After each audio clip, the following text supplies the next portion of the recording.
آپ میں سے بہت سارے لوگوں نے ڈپریشن سنا ہوگا۔ ڈپریشن کو آپ ایک عام سا لفظ تصور کرتے ہیں، جیسے مطلب پریشانی ہوتی ہے، بہت زیادہ پریشانی، آپ لوگ سوچتے ہوں گے کہ اسے ڈپریشن کہتے ہیں۔ اب میں آپ کو بتاؤں گی ڈپریشن ہوتا کیا ہے اور ہماری باڈی میں کیا چینجز آتے ہیں ڈپریشن کی وجہ سے۔ سب سے پہلے تو جس انسان کو ڈپریشن ہو، اس کی برین کیمسٹری چینج ہو جاتی ہے۔ ڈپریشن کی وجہ سے دو ہارمونز سیروٹونین اور ڈوپامائن، ان کا لیول بہت کم ہو جاتا ہے۔ یہ وہ دو ہارمونز ہیں جن کی وجہ سے خوشی محسوس ہوتی ہے ایک انسان کو، اور اس کے علاوہ اس میں موٹیویشن ہوتا ہے انسان میں، یا اس کا موڈ ہوتا ہے صحیح خوشگوار، وہ کم ہو جاتا ہے اس میں ہارمونز کا لیول۔ اس کے علاوہ ڈپریشن میں یہ بھی ہوتا ہے کہ یا تو انسان کو پوری رات نیند نہیں آتی، سوتا ہی نہیں پوری رات، یا پھر یہ ہوتا ہے کہ بہت زیادہ انسان سوتا ہے، اور اس طرح سے اس کو جو باڈی کو آرام کی ضرورت ہوتی ہے کہ اس کا دماغ صحیح طرح سے کام کرے، وہ کر نہیں پاتا۔ تیسرا چینج یہ آتا ہے کہ انسان کی یا تو بالکل بھوک ختم ہو جاتی ہے کہ اس کا کچھ کھانے کو دل نہیں کرتا، جس کی وجہ سے اس کا وزن کم ہو جاتا ہے بہت، یا تو یہ ہوتا ہے کہ اسے بہت زیادہ بھوک لگتی ہے جس کی وجہ سے اس کا وزن بہت زیادہ ہو جاتا ہے۔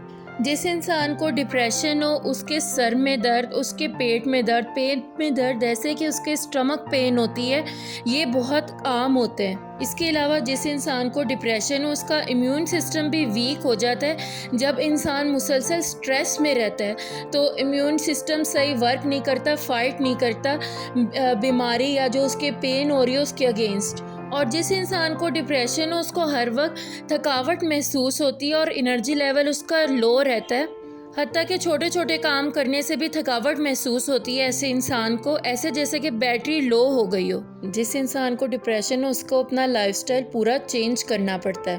جو انسان ڈپریسڈ ہو، اس کو نماز پڑھنی چاہیے، قرآن پاک کی تلاوت بھی کرنی چاہیے۔ اس کے علاوہ جو ایکسرسائز، لائٹ ایکسرسائز ہے، جیسے واک کرنی چاہیے، سائیکلنگ کرنی چاہیے، اور کسی ایسے انسان سے بات کرنی چاہیے جس پہ وہ بھروسہ کرتا ہے، اور تھیراپسٹ کے پاس بھی لازمی جانا چاہیے۔ جس انسان کو ڈپریشن ہو، اس کے لیے دوائیاں لینا بھی بہت زیادہ ضروری ہیں، تاکہ دوائیوں سے ڈپریسڈ انسان کے ہارمونز ٹھیک ہوں، اور اسے جو ہر وقت تھکاوٹ رہتی ہے وہ تھکاوٹ دور ہو، اور اس کے علاوہ وہ رات کو سو سکے، صحیح ٹائم پر نیند پوری کر سکے اپنی۔ یہ باڈی کے پراپر فنکشننگ کے لیے بہت ضروری ہے، کیونکہ انسان کا امیون سسٹم بھی ویک ہو جاتا ہے، جس کی وجہ سے وہ بیمار رہنے لگ جاتا ہے۔ میڈیسنز لینے کی وجہ سے 1 سے 1.5 مہینے میں فرق پڑتا ہوا محسوس ہوتا ہے انسان کو، اور اگر ایک طرح کی میڈیسنز نہ سوٹ کریں انسان کو، پھر میڈیسن چینج کرنی پڑتی ہیں کہ تاکہ ان سے فرق محسوس ہو۔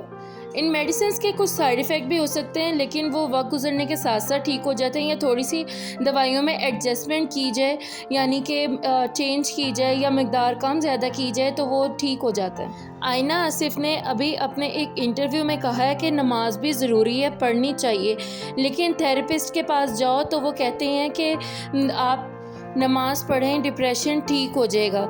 انہوں نے یہ کہا ہے کہ نماز اور دوائیاں دونوں ہی ضروری ہیں۔ آئینہ آصف کی یہ بات کہ تھیراپسٹ کے پاس جاؤ تو وہ نماز پڑھنے کو کہتے ہیں، لوگوں نے اس کو بہت زیادہ تنقید کا نشانہ بنایا ہے۔ آپ لوگ اس پہ کیا رائے رکھتے ہیں؟ کمنٹ کر کے لازمی بتائیے، اور اگر آپ کو بھی ڈپریشن محسوس ہوتا ہے تو اس بارے میں بھی اپنی رائے سے آگاہ کیجیے۔